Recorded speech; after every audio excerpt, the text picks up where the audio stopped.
Welcome to Breaking Barriers in Collaborative Care, where we'll aim to bridge the gap between healthcare professionals and patients, providing valuable insights, discussing common challenges, and exploring innovative solutions. Get ready for candid conversations, expert interviews, and practical advice that empowers patients to take control of their health while fostering stronger relationships with their healthcare providers. Let's break down barriers and build a healthcare system that truly reflects honesty and transparency. I am so excited. Today we have Rachel Willard joining us. Thank you so much for being here. Rachel is an advanced rehabilitation therapist. And now we know that rehabilitation can occur in a lot of different ways.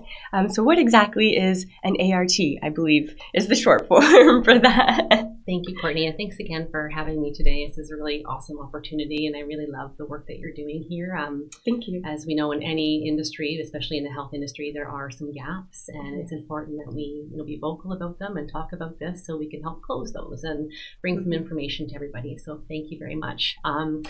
So I have a really big title. It's a big mouthful to say. I am an advanced rehabilitation therapist. I work out of the Regional Rehab Center, which is basically the back half of the Hamilton General. And I work in the ABI Community Services Program. So all those words basically come together in a nutshell to say I work with individuals who have sustained a concussion or a traumatic head injury, brain injury actually, is the terminology we use. And I work in the outreach department. So I work with individuals who have been formally discharged from the hospital environment, and I work with them in their home or community or workplace or academic setting, essentially wherever it is they need the support. And I work with fee-for-service programs, so essentially motor vehicle accidents and workplace injuries, but our program is quite diverse and we have a lot of different particulars to that program, which makes us actually a very collaborative center that I look forward to talking to you about today. That's fantastic. We know collaborative care is really the goal, I think, for a lot of healthcare professionals. They want to learn how to work better with one another. Yes. And it's something I'm learning more as we talk to more folks, and hopefully as we speak to more, we'll find ways that we can make that happen. Me too. Same boat. Now, if someone were looking to obtain services from an ART, is that something where they are referred when after a hospital stay, or something they could seek out on their own? How would that happen? Great question. So there's a couple different avenues. So we're kind of unique in that sense because we are jointed with the hospital. We do have an inpatient program, which is sometimes where our clients do come from. So often they have been taken there following their accident or injury. They're put in our inpatient program. We have a few different ones. We have a slow to recover, a neurobehavioral, and a community integration inpatient unit that focuses on providing rehabilitation in hospital, sort of 24 hours a day until they're able to be discharged to their home environment or back to where they came from. Essentially, referrals can come directly from the inpatient, or if, for example, the injury has happened and they were not hospitalized, typically they come from the family doctor or other health professionals on the team. Sometimes even lawyers or legals can make those referrals for us. We obviously work with people in a number of different areas in their rehab journey. Sometimes they're coming to us fresh from their accident themselves, and sometimes they're coming a few years post. So it's just important to know that referrals can come at any point in time. Even just the individual can contact our program and we'll help walk them through that process if needed. Well, that's fantastic. That there's not a time limit on obtaining these services. That it's open. Misconception. You're absolutely true. Is that sometimes people think, these will go away, these symptoms will go away, or I'll get better eventually. And sometimes that's not the case. And sometimes people have issues many years following their initial accident or concussion. And we're here for all steps and stages of that. That's fantastic. Mm-hmm. So we did touch on the fact that it is a collaborative role that you have.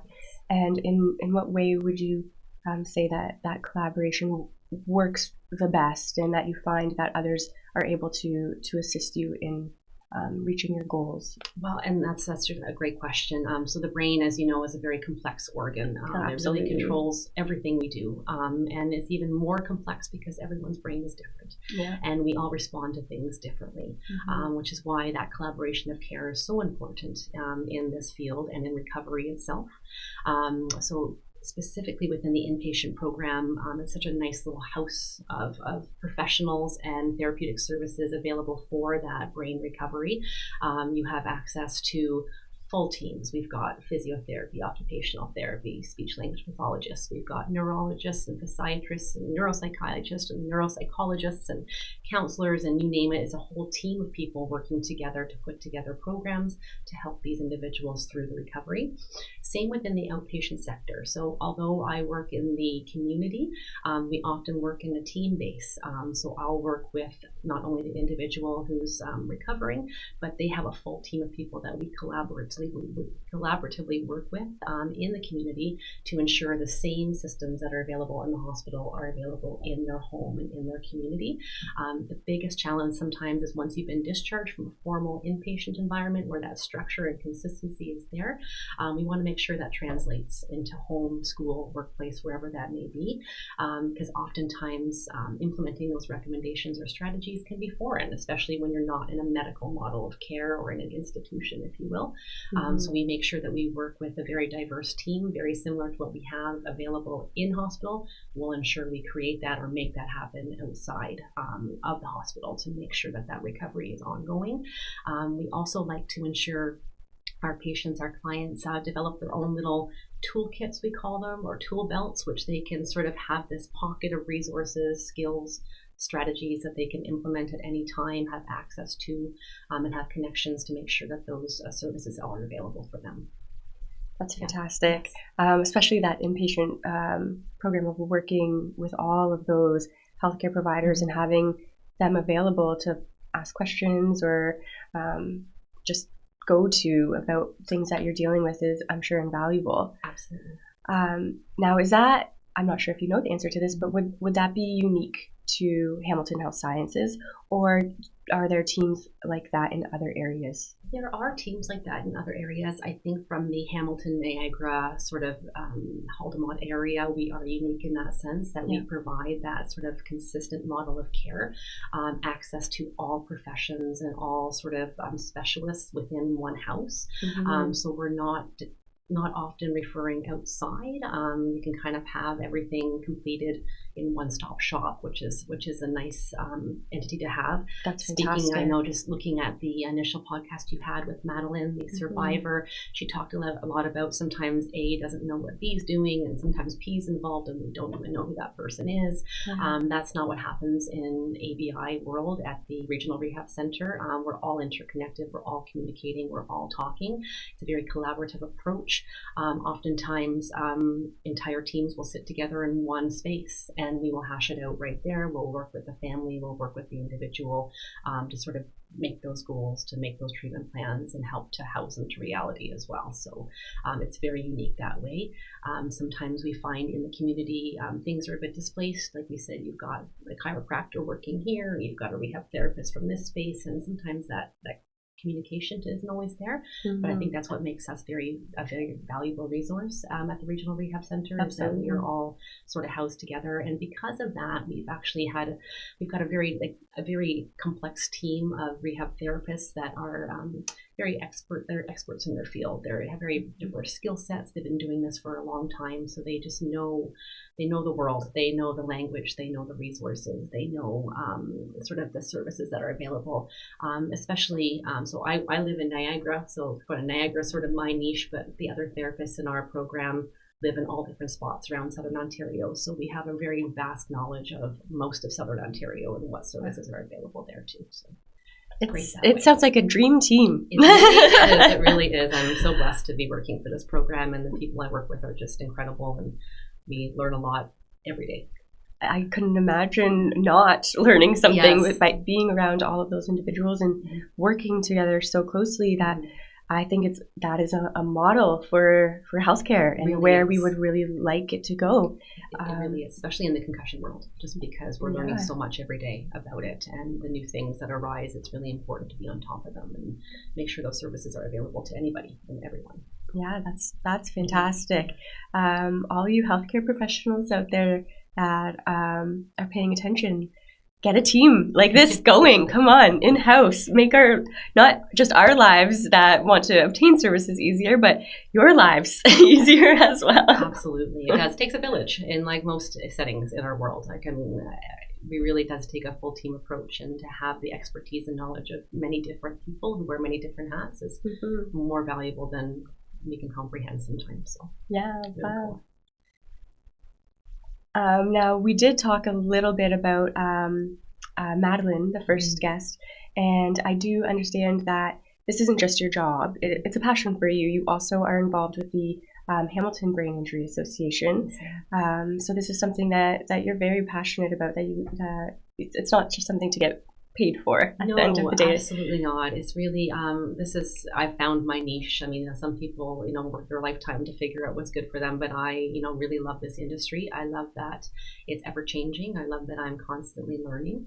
I love that I'm exposed to so many different sectors and service providers and industries that I didn't know existed when I was doing my undergraduate, or even when I was in high school trying to figure out what I wanted to do for my living. So I really love that entity, and it was my work at the Hamilton Health Sciences Brain Injury Program that led me to the Hamilton Brain Injury Association. So I work with them. I've been a member of the board of directors for about 8 years now. I sit as secretary of the board there, and I also run their educational programs, which has been a whole new learning experience for me, and has been just a really incredible way to sort of give back some of my knowledge and some of the things that I've learned that are in turn hopefully helping others as they're sort of going through this process. That's amazing. And what do those educational programs look like? Are they education for survivors? Are they education for people outside of the community to understand? What does that look like? A bit of everything that you just mentioned there. So not only do we house programs and services for our members and survivors of the industry, there's a lot of different skills groups that we have offered, a lot of different educational programs to help them build their skill sets. But we also work with the educational programs and sort of educational initiatives around the Hamilton, Niagara area, specifically with the Hamilton District School Board. We have developed quite a different number of programs throughout the years to help educate children and teachers and staff about brain injury, about concussions specifically. So we have a few different ones. We've had the Bikes, Blades, and Boards program, which has been in operation for more than 20 years now. Wow. So that is a really cool, it's an in-person presentation for primary aged students, usually grades 1 through 3. Previous to a few years ago, we used to actually head into schools and do this in-person presentation. It was a really cool opportunity to share information about the brain and how it functions. We would do a kind of cool science experiment. We would drop a cauliflower and show the cauliflower in a helmet versus not in a helmet to show how a helmet can help protect those brains. And we would teach how to wear helmets properly. A lot of kids out there, although wearing helmets, aren't wearing them properly, and that's half the battle for when we fall or injure ourselves to protect those brains. So that was a really cool program we hosted for a number of years in person. It was a volunteer-based program, so sometimes obviously the expectation and the want for the program, we just couldn't provide the number of volunteers to get to all the schools. So last year we created it into a digital program, so now it's fully accessible for any school, any student, anytime, and we send that out every year to most of the contacts we have, encouraging teachers to use that in their curriculum, as typically in the primary and in the intermediate levels they do talk about concussions. So it's sort of like a little bit of an extra that they can add in their educational plans. So we've been continuing up with that. We also collaborate with the Specialized High Skills Majors Division through the Hamilton Wentworth District School Board, and that's an upper years high school elective that you're able to take when you're in high school to sort of get a better understanding of different industries such as the health and wellness, technology, engineering, etc. So we collaborate with the health and wellness side, and that's a really cool experience. We're able to work with high school students, and essentially each year we collaborate, we bring to them a real live problem that we in the industry experience, and we work with these teams of students to come up with new ideas or new initiatives or new sort of models of care to sort of help fix those problems or sort of how to sort of bridge those gaps. And let me tell you, it's the coolest experience because kids without politics and policies and all the things all the thumbs down that sometimes we have in our worlds. Their ideas are just brilliant, and it really just helps to sort of get their gears working and thinking about how they can help change the future and how they can help change and make things better for people to come. And we actually do have a new initiative that we're working on. Because of the Bikes, Blades, and Boards program, we've been asked a number of times, we need stuff for the intermediate level students, we need stuff for the older kids. So specifically, we've been developing a new program for intermediate level students. It's called Brain Walk, and it's going to be an interactive in-person presentation that focuses more on concussion in sport and Rowan's Law, which is a new law that kind of came to surface in 2018 regarding Rowan Stringer and the advocacy we need for, return to sport protocol and sort of return to play protocol, and what to do once you've sustained a concussion in sport, what sports teams and schools are responsible for ensuring that individual is safe and is getting the resources and services they require following that head injury. So we're working on that hard. We've got a model in place. We're actively recruiting sponsorship and partnerships for this program. As you know, we are a not-for-profit organization, so we work really hard to fundraise and accrue the money that we need to make these programs happen. So we're hoping to have this launch September 2024. We do participate in Rowan's Law Day in September, presenting to a number of different schools for Rowan's Law. So we're hoping to bring that to the table this year. We're really excited about it, but really cool opportunities that we've kind of been exposed to along the way. And I find that each year we do something new and new opportunity surfaces, which is why it's just ever changing and really cool to be involved in. That just is incredible. I believe it was when I was in high school, I actually volunteered the Bikes, Blades, and Boards program. So I was one of those volunteers that went out to the elementary schools, and it was so cool. It was really a fun thing to do, and to teach them 2v2, how to wear your helmet properly. Exactly. Yeah. So much fun. So I'm really happy to hear that it's still in existence in some way, in that these individuals are learning, because it is so important out driving, especially with my mom. She cares a lot about brain injury, and if we see a little one with a helmet that's not on properly, their helmet's not on, and it's this big deal, but it is a big deal. It really does matter. You think that a fall from maybe that height isn't that big of a deal, but it really can be. My stepbrother was hit by a car when he was on his bike when he, I believe, was only 12 at the time. And luckily he was okay with his head. He broke a leg, but he had his helmet on. And so that's really important. So I really do want to push that message of how important wearing your safety equipment when you're out on your bike, your scooter, your rollerblades, your skateboard, whatever it is. And they make cool ones now. They look so good. Really cool. There's no need to feel goofy anymore, right? Oh gosh, you can have a mohawk, you can have a turtle shell. I've seen ones that actually look like a brain or look like a head. So that's cool. There's some pretty funky accessories out there these days. That's amazing. Yeah, absolutely. And for this intermediate program, if there are folks out there who want to support this program, how can they do that? I'm not sure if you'll attach my contact information here to the podcast. Thing. We can definitely hook you up with the websites that we are affiliated with.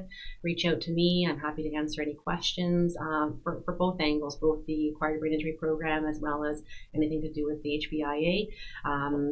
There's no silly questions. If you have a question, if you need some help, I'm happy to help navigate that for you and set you up with the people that we need to talk to anytime. So please don't hesitate to reach out. Cell, text, email, whatever. Amazing. I was going to ask where people could go for resources on these topics, but I think that's a good one. But aside from that, where else can folks get more information about brain injury or resources for therapies and things like that? Definitely. So while obviously both of our websites, the hamiltonhealthsciences.ca has some incredible links to resources and programs that are available to you. The Hamilton Brain Injury Association also has a resources page where you can find different links to programs and services in your area. OBIA, the Ontario Brain Injury Association, is another very valuable resource that we like to sort of connect clients with. Not only do they have information on services and supports, they actually have educational programs that you can participate in online. Parachute Canada is another great resource online. It offers free educational services and even educational products that teachers can sort of log on to and sort of request for their program or for demonstrations for classes. Nice. There's all kinds out there, and please take a look at the resources attached to our podcast today for any further information. And if you're stuck or have any questions, again, don't hesitate to reach out to myself. I'm happy to answer or navigate anything that's needed. Amazing. And I do want to bring it back to you. You alluded a little bit about your undergrad, and I would love to know what your education journey looked like to get you to this point. You are a wealth of information and just so valuable that I would love to know how that kind of happens and how someone would, maybe if they're interested in that type of role, what would that look like? Absolutely. So, like most people, I didn't really know what I wanted to do when I started my undergrad, but I did know I loved health and I loved anything to do with the body and sort of how it functions. I have always found it very fascinating. So I took my degree in health science. I graduated still not really knowing sort of what I was going to do. I stumbled after graduation upon an inpatient program in the Niagara area that sort of supported individuals with acquired brain injury. I worked there for a year, a bit more than a year, and then I sort of was exposed to Hamilton Health Sciences and the many services that they provide. So from there, I had applied and was just lucky enough to obtain a job as an advanced rehab therapist, and I've been doing it for the last 20 years. I absolutely love it.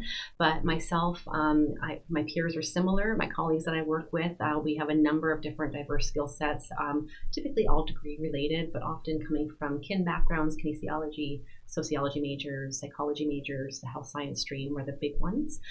We are extensively trained on the job as well. We have a lot of annual requirements we're obligated to maintain in our educational world. We're also constantly being exposed to different conferences and different educational programs set out by other providers in the area. We work closely with other individuals who are doing research and collaborating on new healthcare models. For example, we do work with an individual, Dr. Pereira. He's developed, it's called My Head Health app, which is a really cool application that we can download onto our phones to help navigate concussion and recovery through brain injury, because oftentimes supports like myself or this program aren't always an option. So you can also kind of do yourself a favor by having access to these types of things. So it's a constantly learning, evolving job, and we try to be exposed to as much new information, as new resources as available. We like to learn about them, try them, be exposed to them, help clients navigate through them, etc. So that's, I think, what I love specifically about it, is that my learning never stopped. It's just ongoing, and it's really helping to bring everything full circle and to see how so much is interconnected. That's amazing. And we know that the world of medicine as a whole is always changing, let alone specifically in the brain world, because we're just learning so much. And so the fact that there's a lot of ongoing learning, it makes perfect sense. Absolutely, right? We have to be 4 steps ahead sometimes, especially with how fast things are moving. And technology is just taking leaps and bounds above some of our own comprehension sometimes, and we really need to be on it. So absolutely. Right. Now, what is one thing, or maybe a few things, you wish folks knew about brain health? It's a full-time job. No, it really is. I mean, brain health is something that you need to take very seriously. It's not just, reading books and keeping up on your crosswords, but it has a lot to do with exercise, has a lot to do with what you put into your body, has a lot to do with what we know now about screen time and our exposure to things that can affect mental health because of technology. It's really a full encompassing thing that there's many things that we can do to ensure that we are maintaining a healthy brain. And it's important to know that, you don't have to be stuck with things. It's important to know that you've suffered a concussion, a head injury, or something's just not quite right. You don't have to just deal with it. You don't have to just it'll get better and we'll just keep pushing through. Like sometimes that's not the case. And I think that what I've learned most in this industry is that, knowledge is power. You're not doing yourself any favors by being quiet about things. The more you talk about things, the more you expose yourself to things that are available, resources available, people who are skilled in different areas, the better you'll be for those investigations. So don't ever be quiet about your brain. Keep doing what you can do to make sure it's working for you. You need that thing to help keep you functioning for a long time. Yeah. And we're learning so much every day about all the things that can affect it. So we need to make sure that it's our number one priority, really keeping that healthy. Absolutely. This has been amazing. I'm taking in so much right now. And I hope that our listeners and viewers are as well. Like I said, you are just a wealth of information. I'm so happy you were able to join us today. You have given us, I think, a lot to think about and have demonstrated how a collaborative model of care can break barriers and really help folks in all areas of healthcare, not just in brain health, which is amazing. Thank you for that opportunity, because it's an ongoing field of knowledge, and it's really important that we continue to collaborate and work together to ensure the best for our patients. They need that. They deserve that. So thank you for that. Awesome. Well, that's it for today. Join us next time where we'll continue to chat and break down barriers and focus on collaborative care. I'm Courtney, and we'll see you next time.